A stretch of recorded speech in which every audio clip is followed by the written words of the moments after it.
guys, my name is Jo Rogers and I'm the CEO of NaviStar Legal, and today we are again here on our SME stories. Today we're talking to Kevin Smith. Hi Kevin. Hello, hi.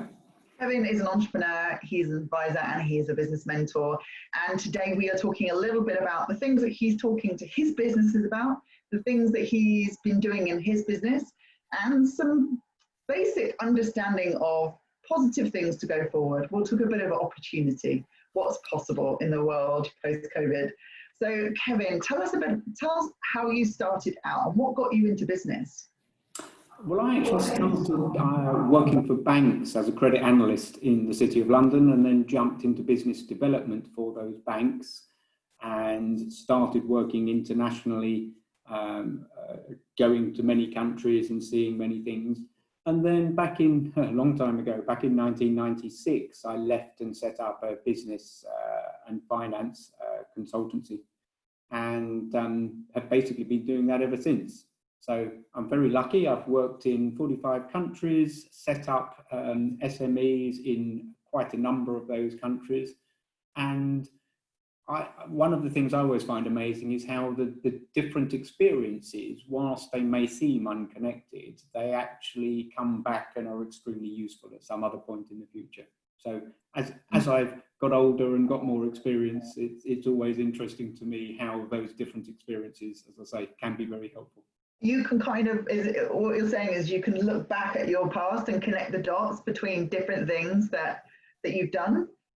Yeah, and indeed using not just anecdotes for the sake of anecdotes, but being able to draw on that experience and being able to use that to help solve current problems, albeit it was 20 years ago in a different continent. Nevertheless, that experience can still be very useful today. So tell me, all right, what was the mindset shift? So you're going from finance into the SME world. What was the mindset shift that you had to take on, or that you're still taking on today? I guess it was fairly typical in that I worked for big international organisations, getting paid a very good salary in the City of London, but it just became so frustrating that people just weren't making sensible decisions in a quick enough period of time. And I just thought, I couldn't be doing that anymore. So I left and set up my own business, as I say. And since then, I have spent 2 years when I was seconded to the British government, helping to develop the financial service sector and the SME sector in Central Europe. But the thought of going back to a large corporate just doesn't do it for me. And I think entrepreneurs have to be a certain type. They need to have a get up and go, a self-resilience, a self-belief, and all of those things don't necessarily fit into being told what to do by somebody else. And especially at that sort of timeline, it's a different timeline. Entrepreneurs tend to be those that are trying to make things happen and happen now, rather than those that are content to sort of sit along and watch it slowly develop. What do you like about working with SMEs? I love the excitement, the enthusiasm, some of the product, some of the knowledge is just incredible. And what I enjoy about being a mentor is some people seem to think that the mentor comes in with some sort of magic solution, and that's not how it works at all. That's what I want. I just want a magic. Give me the magic pill.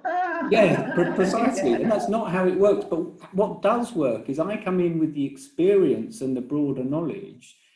And just by chatting to them, I often help them to find that missing solution, because they know their business better than I do. They know the product better than I do, but they don't necessarily have the same depth or width of experience. And so combining those two things is what really makes that work.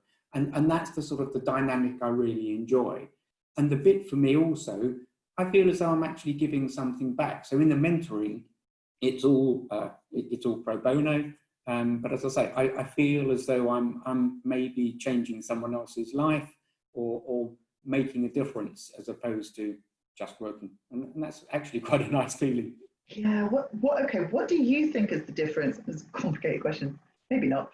What's the difference between mentoring and business advisor, being a business advisor? Because those are two kind of distinct roles. Well, I think there's a there's a wider division between being a coach and being a mentor. And being a coach is very much about trying to coach a person to sort of improve themselves. Being a mentor, I see as personally as not being too different to a business advisor. A mentor is more about helping that individual to understand about themselves and their business and how they can best be doing it.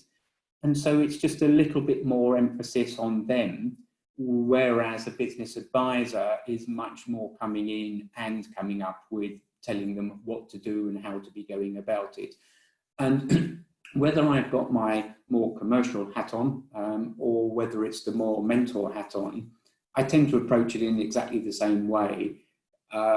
So either trying to get them to understand it more or me doing it, but nevertheless, it's still a question and answer type process of why you're doing it this way. Wouldn't it be better if we did it that way? And just really looking at all the different options that are available and trying to get them to understand that there should be different ways of looking at things and being open to somebody else's suggestions. And that's always one of the difficulties. Some people, I've written something about this recently, but some people, there are many reasons why they're just not open to other people's suggestions. And that's always one of the barriers. Yeah, that's kind of a being coachable, isn't it? In the coaching context, and being mentorable is just as important. So you work with SMEs. In my view, I don't know how factual this is, but certainly in my projection, if not my view right now, the SME community is going to be massively impacted, which was part of the reason I wanted to create this series. What sort of things are you seeing in the business community at the moment, positive and negative? Because I think it'll be impacted in both ways, positive and negative. And what sort of guidance are you giving to small and mid-sized businesses at the moment? So we're now kind of at the end of lockdown, everybody's starting to go back to work. What are the sorts of things? I've seen your blog, so you can share a little bit about what you're sharing. Well, I think that broadly, businesses have broken down into 5 separate types of business. So at one end, yes, sadly, you've got some businesses that have not survived. At the other end, you've got businesses that have benefited massively by the situation. And some of that is purely coincidental, but obviously some is in med tech or whatever it happens to be. But then you've got those 3 in the middle.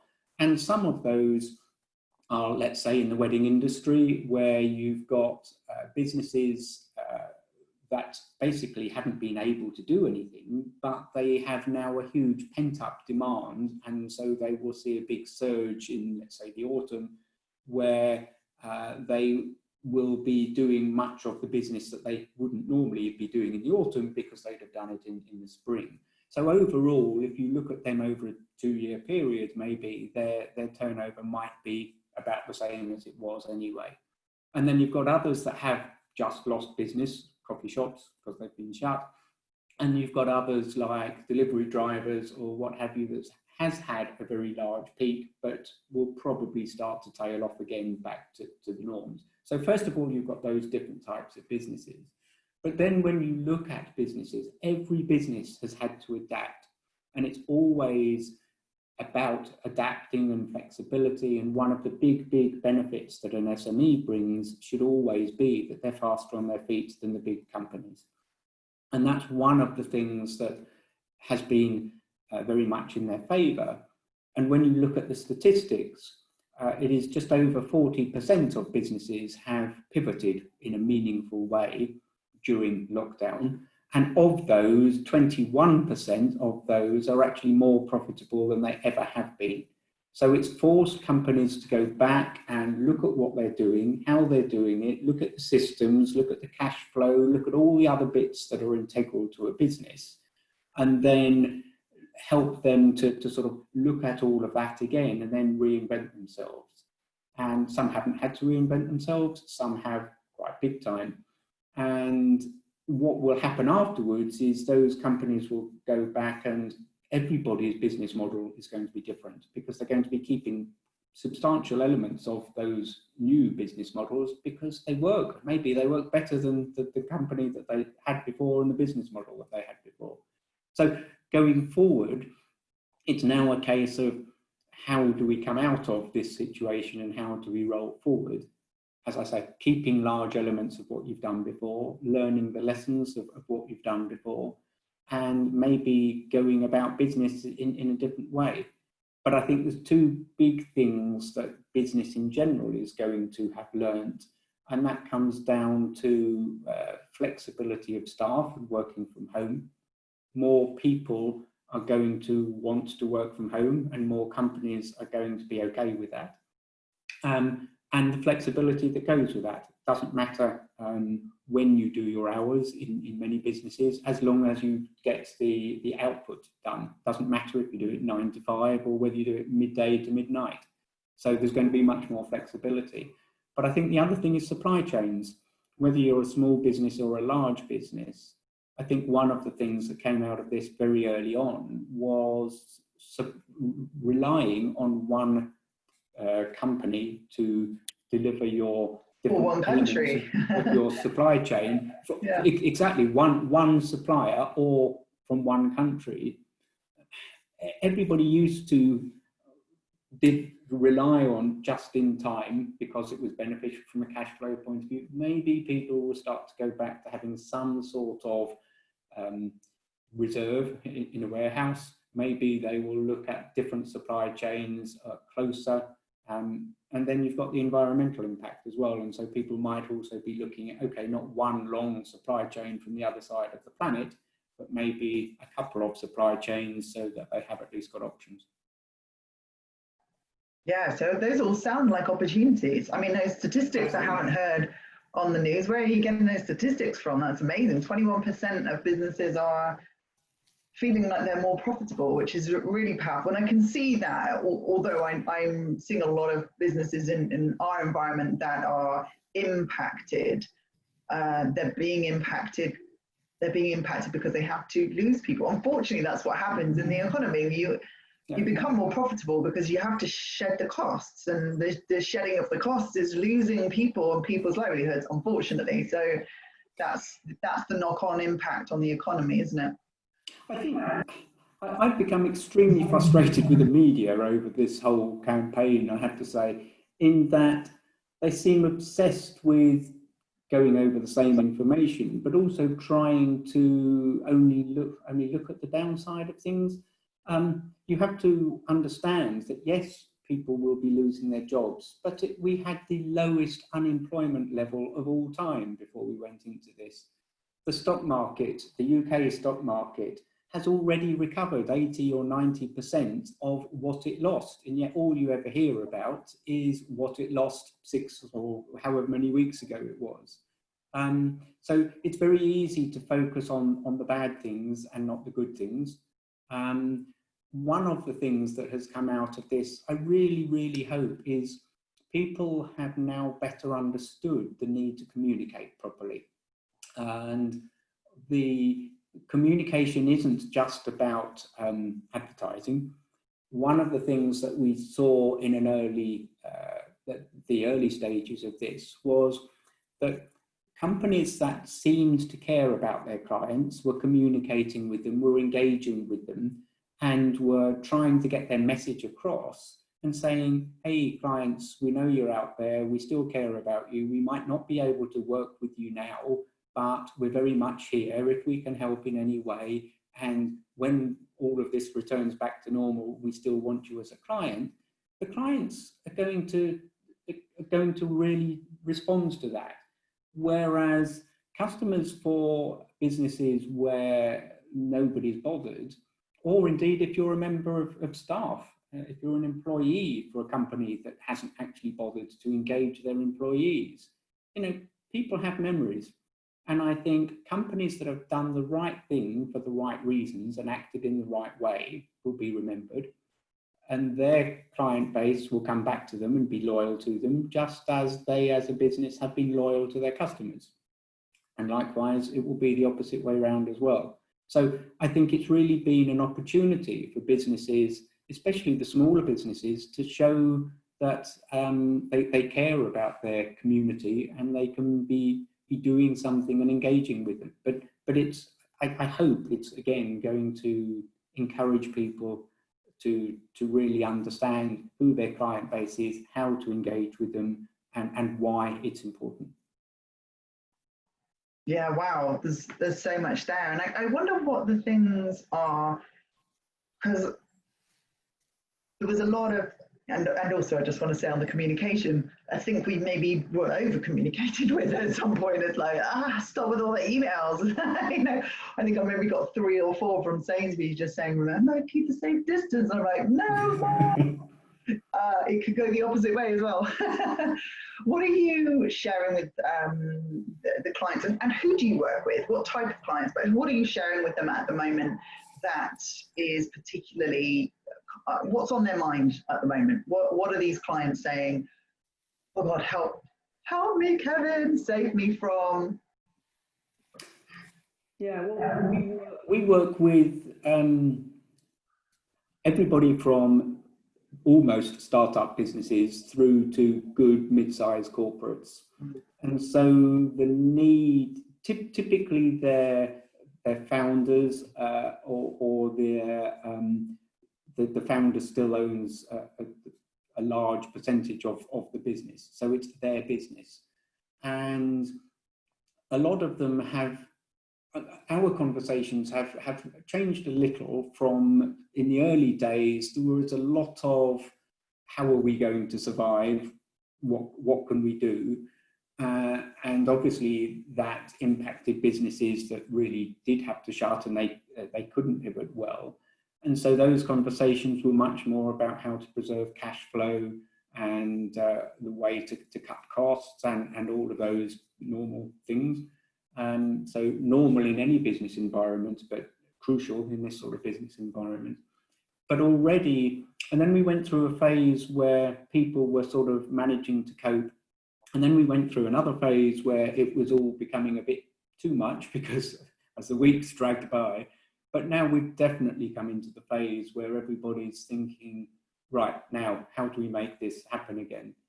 And so what I find most frustrating is when you hear on the news, in the media, whether it's a school or a business that says, oh, well, you know, we've only got a week to get ready and nobody's, we're not going to be ready in time. That's ridiculous. You've had 10 weeks to get ready. As soon as it went into lockdown, you should have been thinking about how to come out of it. What can you do? And so businesses should be thinking of the practical steps, but I've come across so many businesses that aren't even considering going back into offices until September or later in the year because they run the sort of business that they've managed to run perfectly well from people's homes. So there isn't that urgent need to get back into a physical office. And so many will be opening offices and doing some things. And for others that run more retail type operations, yes, you've got the difficulties of how many people and the social distancing and all of these. But I think much of it is just about coming back to life in a just purely commercial way and trying to get business going again with, as I've said, in terms of still keeping a very tight grip on cash flow and all of the practical issues, but nevertheless trying to engage with the clients and say, hey, we're back open in whatever form that happens to be. And looking at your business model and deciding which bits are the ones that you're really going to be pushing forward on. And your goals will have changed. I've come across many businesses where they're still very much on target, but the revenue stream is coming from a different way. They're selling more on the internet or you know, whatever it is they're happening to do, they've just reacted quickly. Which brings me back to the point that smaller businesses typically are much more able to adapt and to adapt quickly. Yeah, absolutely. Long live the SME, I say, because they're also, I mean, it's not just the adaptation, but in that adaptation is the innovation and And that's where suddenly you go, oh, actually, we never thought to do that, but now we're forced to do it. We've got no choice. And certainly this came out of a result of lockdown and having the time to do some of these things that we never done. How has your business changed over the course of lockdown? Well, we do travel quite a lot internationally. Clearly, that hasn't happened. I, as an individual, still generally favour face-to-face meetings because you tend to get much more detail. Zoom meetings, telephone calls are fine, but you tend to just focus on the topic of the conversation. When it's a face-to-face meeting, there tends to be a more general, rambling, meandering, call it what you will, type conversation. And they're often the ones where you really start to understand the person behind the business, and you start to understand the real problems as opposed to what might be the perceived problems. And so it's more difficult. You haven't got that same level of feedback. So I'm personally very much looking forward to getting back and being able to meet people properly and get into that. But overall, we've been very busy. As I said, it's just slightly the focus has changed to a bit more of a firefighting, how are we going to survive type conversation, rather than a scale. But throughout all of that, and this is another very important part, we closed a funding round, so for a client, but we closed a funding round a couple of weeks into lockdown, and the money was still coming in at the same rate as it was before. And we closed it early because we had overfunded. And I'm in regular touch with VCs and family offices and high net worths, and there's still people out there interested to invest. There's potentially valuations have come down a bit. Potentially the numbers of investors have reduced, but so have the businesses that are looking to raise. So if you speak to crowdfunding platforms, the message you'll be getting back from them is that there's fewer companies looking to raise, but the amount of money going over the platform is about the same, which means if your business is in a position to raise, it's actually easier to raise. So that obviously depends on your business and what it's doing. But again, we're still very active in going back and looking for, and there's VCs out there, if they have funded and they're sitting on cash, then they're looking to invest it somewhere. They don't want it in cash. So it's polarized some of the issues, but investment is still very, very much a possibility if you're in the right business. Great. Well, all of that, it feels very hopeful. Thank you so much for sharing. How do people get in touch with you if they're looking for a little mentorship, business advisory, or general chit chat?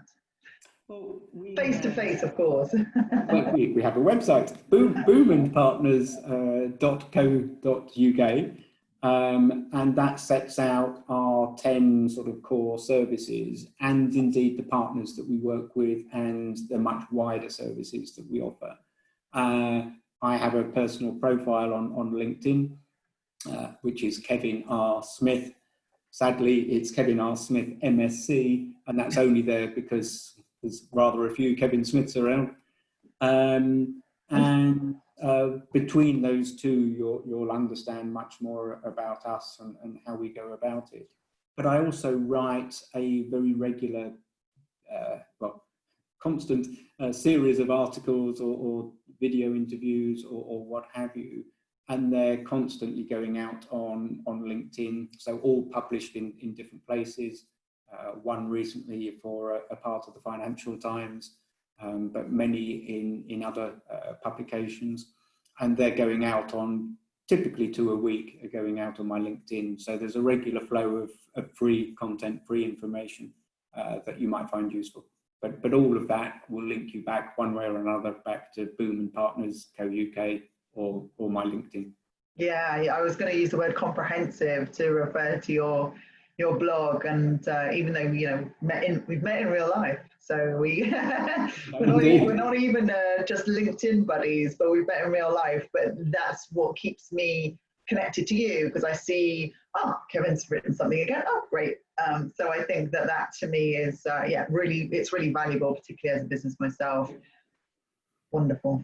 Kevin, thank you so much for being a part of this and telling us your story. Thank you to everybody that watched. If you want to find out more about Kevin, then we'll leave his contact details at the end of the video, so you can just forward through about 10 seconds.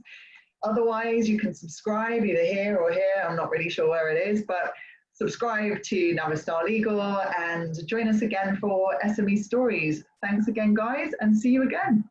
Bye. Thanks,